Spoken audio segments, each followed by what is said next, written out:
Hello again, everyone. Welcome back to the channel. This is Comic Kid here again, and today we have another movie review for you guys. My group and I, you've heard them on the channel before. We have Jordan and Shoaib again, and this time we are also joined by my lovely fiance, Des. So, we are now going to enter the spoiler part of our review. So if you have not seen Birds of Prey and you care about this portion, it might be a good time to start or stop the video, excuse me. I feel like I want to get, my one big gripe out of the way, and that's that they killed Black Mask. Now, Ewan McGregor, like we said earlier, is a very strong villain, and, he just did a really good job as Black Mask, and I loved him. And don't get me wrong, the way they killed him was a super cool way to do it. Oh my god, It was bad. And I understand that these characters aren't the most morally righteous ones like Batman and Superman. These characters are willing to kill, so I get that they would kill Roman Sionis, but it's you guys have Ewan McGregor. Why wouldn't you want to bring him back? This movie is so ridiculous at times. I don't think they've written him off completely. Honestly, I could see someone fishing his body and then replacing his limbs. Honestly, I can see that. That's how ridiculous this movie can be. Just toss him in the Lazarus pit. He'll be fine. We can also take in effect that Harley Quinn isn't the most sane person. So she could have been lying to us because it is narrated by her. She's an so Black unreliable Mask narrator. there is a slight possibility. If they wanted to bring him back, they could find a way to make it. They could just say she lied. It's a movie narrated by a liar, a murderer. So I also feel like that the way they develop these characters into how they all hated him, they all had something against him. If they didn't kill him at the end, it would honestly maybe feel a little bit weird. If they he sent him to jail, it's oh, we did it. It's but we know how Gotham is with crime and sending people to jail. It's I don't know if it would have that same payoff for their characters. And I mean, especially considering that we've got one, borderline, I wouldn't call her a dirty cop, but she's definitely an extremist. Right. Yeah.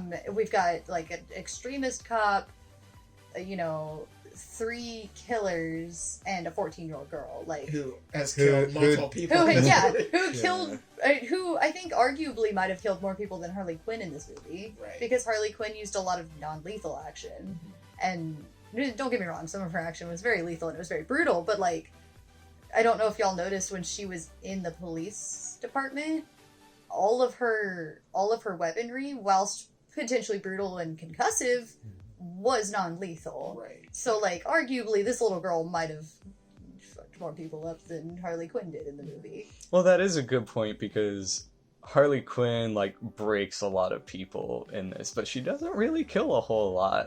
Obviously she does kill some, but, a lot of the really intense violence where you're ooh, it's mostly just her breaking people's bones, and anywhere where she did kill somebody, it was mostly, someone's coming after her. Someone's coming after her and shooting at her, and she took them down. Mm-hmm. Yeah, I think that really shows how her intellect, how smart she is, because the only really dumb decision she really does is blowing up Ace Chemicals, and she even says I was drunk, that was a really bad idea, but she's not going to go into a police station and kill a bunch of cops, because that would be a dumb idea. So yeah, especially in Gotham, right? Yeah, and I mean, they spend this entire movie being she's crazy, she's crazy, she's crazy, but you make a really good point, and I think it probably was a lot of Robbie's influence, because we didn't see a lot of that in Suicide Squad, for sure. But they made a point to be she's not, she's a little off a rocker, but she's not actually dumb, she's psychoanalyzing all the people around her as she's going through the movie, and she uses a lot of non-lethal force, and every once in a while it is lethal, but it's mostly out of self-defense or self-preservation. She doesn't, like you said, walk into the police department and just start taking people down. Right. She stuns them. And while people spend all their time being oh, she's Joker's crazy girlfriend, she pays attention to what she's doing. I think it's also because in the comics and everything, they've really transitioned from her being a villain to an anti-hero. So I think that's also plays a part where they don't want, if if they make her a more of an anti-hero like they did in this movie, they don't want her to be some violent murderer. Of course. As much. Were there any other things that y'all disliked about it? I got my big one out of the way. I sort of wish I think a lot of people here can say that. I wish they spent more time with characters other than Harley Quinn, but it makes sense. It's sort of her movie, even though it is called Birds of Prey and blah blah blah Harley Quinn. It definitely feels like Harley Quinn, and then here's the Birds of Prey also. And here's like 10 minutes of Birds of Prey. Yeah, a little bit under exaggeration, but it felt like that. But I do think it did something like if you compare it to like Batman vs Superman, where they have Batman, Superman, and then Wonder Woman, and then hint to other people. It did a lot more better than that. If you're trying to introduce characters, but like not have them be as big a part in this movie, I think it did it better than some other DC movies introducing characters. And I mean, like I said earlier, I know I'm in the minority, but I also had a blast just watching Robbie do her thing. Oh, for and sure. like wander around and be Harley Quinn, and it might just be because I have a big old thing for Margot Robbie, but like I had a blast watching her do her thing, even though we got a little bit less of like Huntress and Canary and everybody, and I probably would have liked to see a little bit more of those two, just as the two that I kind of heard about that I was like, oh, they're going to be in the movie, like they're going to be part of the Birds of Prey, and then they showed up and then we didn't see them for another 20 minutes. But I mean, I still had a blast watching her be Harley Quinn. They left enough open for at least Black Canary to go further into her background, unlike Huntress, where they kind of just like we're not going to be able to dive back into Huntress's background. I feel like Huntress's background is done. I feel like if she probably is going to be in more movies, her arc will probably be like, okay, I got my revenge. Now what do I do with my life? Become Birds of Prey. Yeah. One thing I did find funny. One thing I found really funny was when Huntress and Canary are talking, and she makes a joke about Huntress having a crossbow, and she calls it a bow and arrow, and she's like, "It's not a bow and arrow. I'm not a child." Knowing Canary's relationship with Oliver Queen, Green Arrow, I just thought, I was like, I wonder if that is like actually a joke or if it's just me being a nerd. So do we even know if Oliver Queen exists in this universe? We don't. Right? Not at the moment. Hey, but we know Suicide Squad's canon still. That's true. Yeah, I saw that.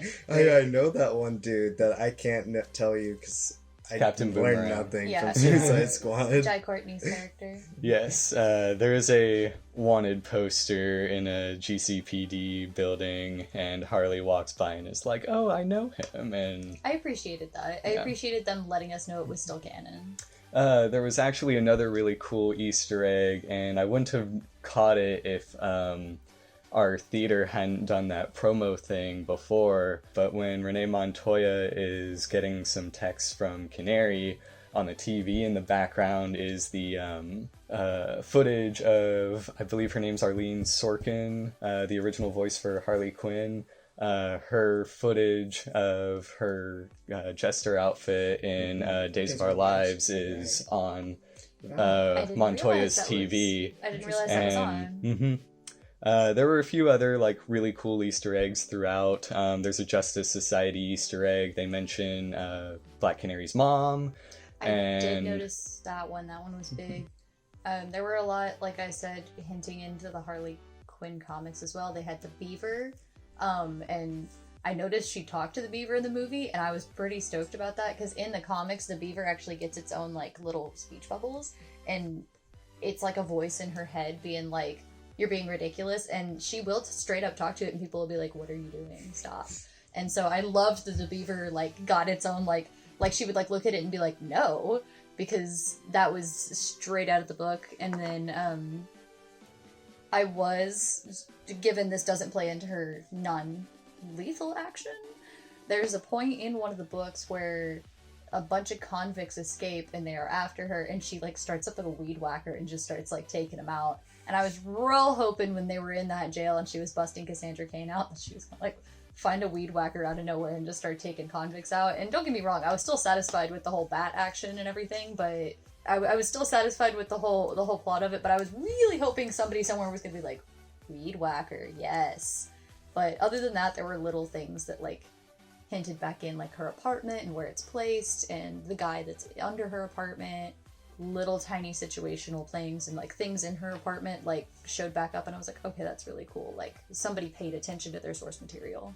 Right. When they go into the precincts, when they do all those fights there, when they go to the evidence locker, I was expecting like, all right, get ready for reference city, and I didn't really see any. There might have been, but there wasn't really a lot in there. I don't think they went too hard on the references in this movie. Yeah, and I feel like if anything, this would have been a good place for them to do references. Right. Like they go all over Gotham. Yeah. And so like but they kind of made up a lot of gangs, I felt, or like even if they did use a gang that was established from the comics, it was like a really minor one and they could have definitely used a bigger one. I was kind of expecting to see more like minor DC characters, but no one ever really popped up. And so while I like that they didn't overload it with Easter eggs like that, I do feel like there were a few missed opportunities in that regard. Like they could have had a cameo from this person or that person, or just been like, oh look, there's the bat signal or anything like that. And so remind me, I think most of the film scenes and a lot of the action happens during the day, right?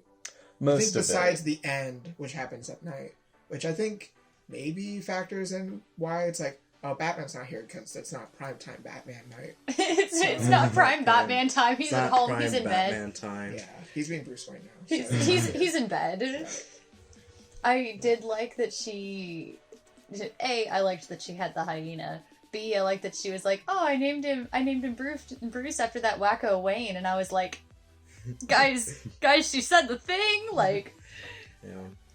I thought the hyena was pretty nice. Maybe, you said you caught a lot of Harley Quinn things, and maybe a few of the jokes ran off that. Like you said, talking to the beaver, that went up right over my head. Like, I was just like, she's talking to a stuffed beaver, maybe because she's insane, because she's Harley Quinn, and I was kind of right. I mean, yeah, it's just, it is like a little Easter egg that you would miss if you didn't read it. Just because in this they don't hint that the beaver is a voice to her, they don't show a speech bubble or anything. Like in the books you can read the beaver being like, listen here, fool. Like, yeah, I mean, I definitely could see how some of that would kind of skim past you if you hadn't read the source material, and I don't think that's harmful, but I do think it helps to have the material.